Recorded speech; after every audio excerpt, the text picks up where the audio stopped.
Well, aloha, clams, crabs, cockles, and cowabunga to the cowries. My name is Cattleya Hicks.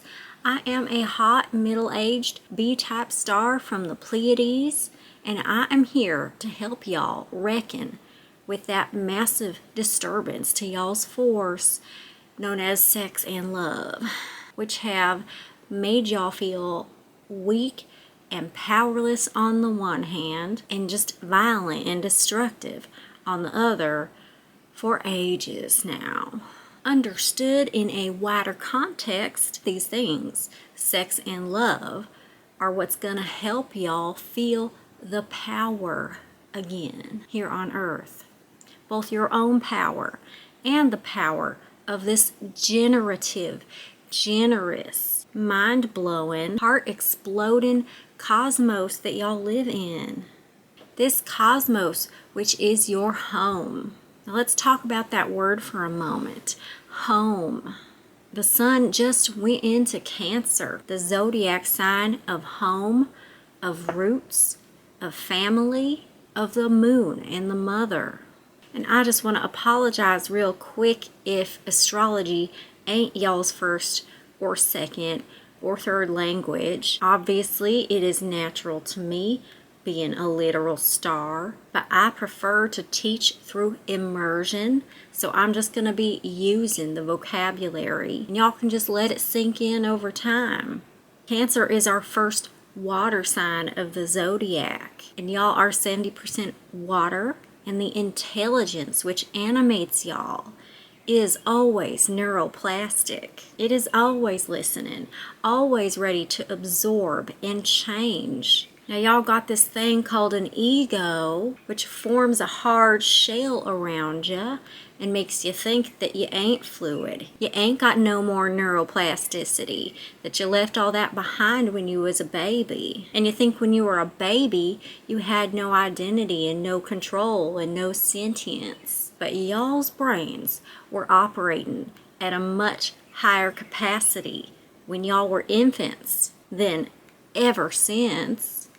When you were babies, you were fresh out of cosmic know-it-allness.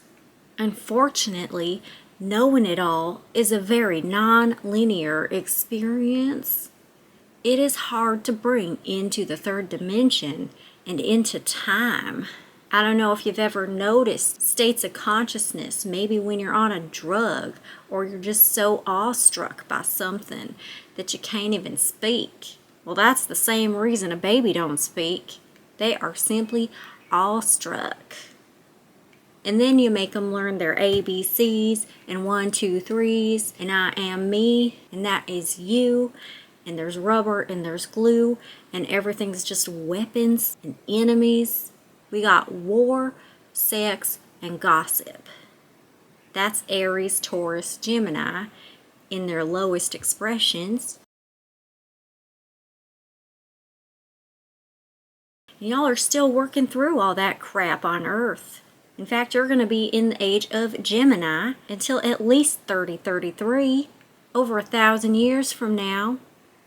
So what I'm trying to do here with y'all is give you a much wider concept of time so that you feel like you can take your time. You ain't got to figure everything out in this one lifetime, let alone by next week or next year or in your 5-year plan.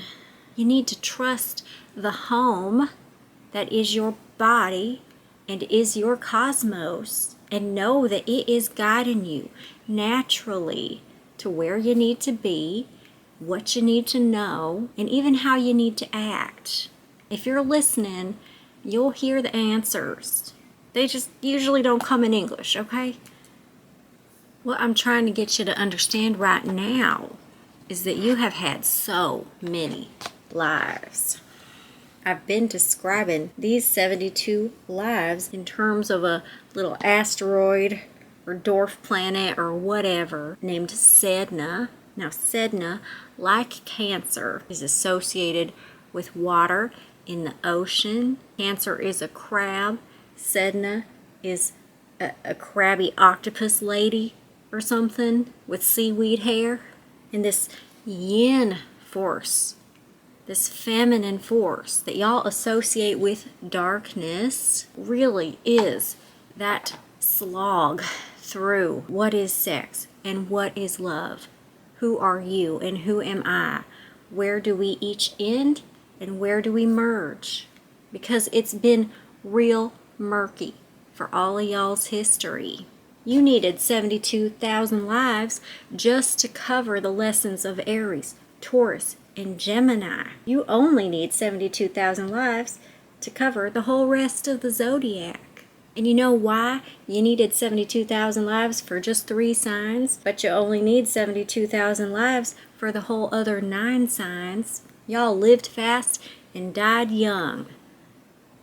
Y'all burned through these lives like a teenager with his first carton of cigarettes. So by the time you get to these 72,000 lives, you're going to be living long and slow and nice and easy and pleasurably. Once you get past the minefield that is all this ego training, which is going to keep occurring until well after 3033. If you're already with me here in 2024, like, oh my gosh, you are way ahead of the game. Anyway, y'all, meeting y'all's higher selves is gonna be long and difficult. It's gonna be the most exciting thing you've ever done. Feeling that Kundalini energy, you're gonna feel sexier than you've ever felt in your life. You're gonna feel attracted to things you've never been attracted to before. You're gonna feel a power that you think makes you God or something, but really will just land you in the mental hospital if you don't keep it in check. And Allison and I know that firsthand. And may I just say, y'all, please, please, please get off them pharmaceutical drugs. They are destroying your organs. The moon rules your innards here, okay? And all them drugs, they ain't just killing your brain. They are killing your body, your moon-printed flesh. And when you're going through these spiritual awakenings, they're going to want to pump you up with all these drugs to try and make you act linear when you are, in fact, a non-linear entity. Now, what I'm talking about here, learning to manage them higher and lower flames, that is the process of learning how to ascend within this body, how to make this body your home in heaven, not just on earth. And like I said, you're still going to have several other lives. It ain't about this literal body, but it's about cherishing the body that you are in, no matter what it is, whatever God gave you, which is of your choosing as well. Don't y'all go body hating and body shaming just because you learned it from your stupid peers. That's what y'all got going on right now in this age of Gemini. Y'all are listening to your peers as though they know something. Your peers are dumbasses. Y'all need to be listening to voices from above, some kind of authority, anybody who actually knows something. But right now, y'all are only listening to each other. And it is also the age of Aquarius, which, I mean, this age of air thing, it's gonna be a little difficult. Here we are in Cancer season, which is all about emotional awareness and exploration. But all of this air element, which is Aquarius and Gemini, and Libra too, there's love and sex, partnership. We are going to be dealing in some colder, more detached, kind of swordy energy for a while. Now, Gemini is the lovers, Cancer is the home, and I want y'all to think about how often lovers actually successfully end up creating a happy home. How many of y'all on earth have successfully bridged that gap between the lovers and the happy home? How many of y'all have made it from the 2 of Cups to the 10 of Cups without drowning somewhere in the middle? That root chakra primally is just about physical survival. But now that y'all know you've already died a billion times in every kind of way, you've been violated, you've been mutilated, you've done the violating, you've done the mutilating. Accept that. That is shadow work. And you went through it so that you learn exactly why you never do that shit ever again. God never created darkness. God did create the conditions of ultimate darkness so that we could store all that experience in a vault, which is basically underneath Sedna's dress, under her tentacles. And we all had to go through all that crap because we could not create a paradise for ourselves without turning into competitive, force-abusing monsters. Don't be asking, why do we gotta die? When you know eternal beings think they're gods, and then they go and do all those shitty things. Eternal beings are assholes. Your peers are assholes. Everybody's an asshole before they can even become eligible to become an angel. Well, anyway, what I'm trying to get to here is y'all want good love and good sex. No, y'all want great love and great sex. But I hope y'all can appreciate that that right there is a recipe. Now y'all are all currently only half baked. Right here in between these 272,000 sets of lives, you finally got all the ingredients there mixed together, ready to go into the oven. But most of y'all are afraid of the heat, and that would be fear of real relationship, real relating with other real people.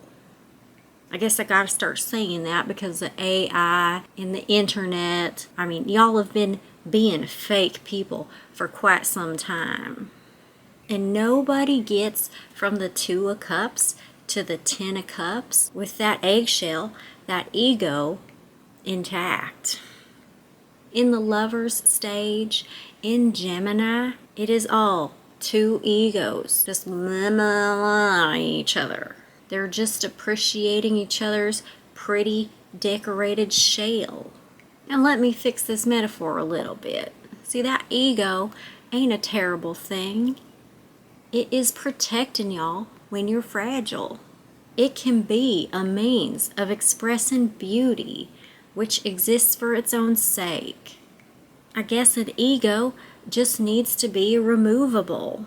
Or if it cracks, if it breaks up all around you and has everybody walking around on eggshells, you need to know how to clean it up and regrow a new one.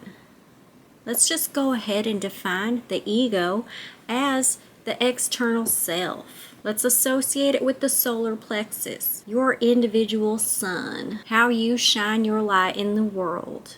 Let's call that your ego. And all you need to know about it is that you need a strong ego, but a small one. One that knows once it falls out of that chicken's butt, if it cracks and breaks, there'll be another one falling out of that hen's butt pretty soon. Am I making any damn sense right now? I've gotten in the habit of calling ego an eggshell. That's all I know. Y'all piece together the rest for now, okay?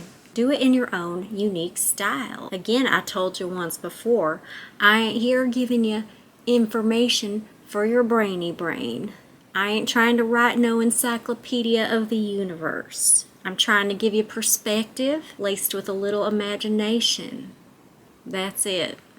Maybe I'm still just on this Gemini to Cancer transition, which is that transition from the 2 of Cups. The very first decan of y'all's 72,000 lives of the upper zodiac. That journey from the 2 of Cups to the 10 of Cups, which is the very last decan of that second leg of the journey. I'll probably have to talk about this for a little while before you really grok what I'm saying. So I'm going to leave it at that today. In the meantime, y'all, well, let's try to make it a nice time instead. We don't gotta suffer just because we're all learning to wield our own swords, our own thoughts, our boundaries, our energies. It really is gonna be quite the time of separation for a lot of y'all, and deep study in isolation, at least as far as you've come to know it. You think having a lover, having a partner, having a group of friends that you go out with on the weekends, there's a lot of stuff that y'all think you need in your life that may not be so necessary right now. Now, the Age of Aquarius is all about friends and groups, networks. But your greatest connection to the network, to the net, is within yourself. And I hope y'all will prioritize that in the years to come, and only invite others into your life that have that same priority, which in a nutshell is just getting y'all's butts to the future instead of sinking into the quicksands of the past. Notice in this card, there ain't no sand here. She's sitting on a concrete block on concrete below, solid ground. I know y'all are thinking we paved over paradise. Well, maybe concrete jungles are just another variation of paradise, okay? The earth is very old and wise. We ain't giving her anything she ain't seen yet. So go easy on yourself. Go easy on others. And may the force be gentle with ya. Peace out.